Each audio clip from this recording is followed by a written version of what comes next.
South Africa was left on edge last night as ANC Secretary-General, Fikile Mbalula, finally broke his silence following General Bantu Mkhwanazi's thunderous call for his arrest. The fiery statement comes at a time when Parliament is already embroiled in a storm of scandals, with tensions boiling over between opposition parties and the ruling ANC.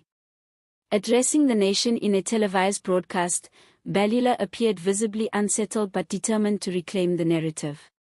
With stern eyes and a measured tone, he dismissed Mkhwanazi's accusations as politically motivated theatrics, insisting that his name was being dragged into the mud in order to destabilize both the ANC and his personal credibility. "This is not about justice, this is about power," Mbalula declared, pointing directly at what he called a coordinated campaign to paint him as the face of corruption and scandal. He accused opposition leaders of weaponizing Parliament to manufacture chaos, warning that South Africans must not be fooled by the loudest voices in the room. But critics say his words did little to calm the storm. Opposition MPs have seized upon Mkhwanazi's explosive demand, arguing that Mbalula can no longer operate as the ANC's moral compass while shadowed by allegations of corruption and misconduct.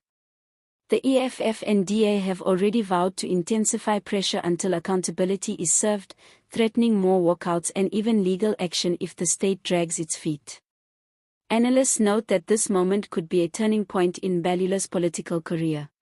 Once known as the ANC's outspoken bulldozer, he now faces a credibility crisis that could determine not only his own survival but also the ANC's already fragile public standing. For now, Mbalula insists he will not resign, nor will he bow to what he calls a trial by noise. But one thing is certain, the battle lines have been drawn. The nation waits anxiously as Parliament braces for yet another explosive showdown that could shake the political landscape to its very core.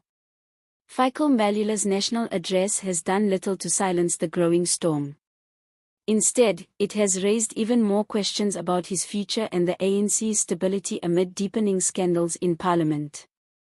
While Mbalula projects strength and dismisses the calls for his arrest as political theatre, the mounting pressure from opposition parties and the public cannot be ignored. South Africans are now left wondering whether this is the beginning of Mbalula's political downfall or yet another test of resilience for the ANC's controversial strongman. One thing is clear: the coming weeks will determine whether Mkhwanazi's explosive call was a mere outburst, or the trigger of a reckoning that could forever reshape the country's political landscape.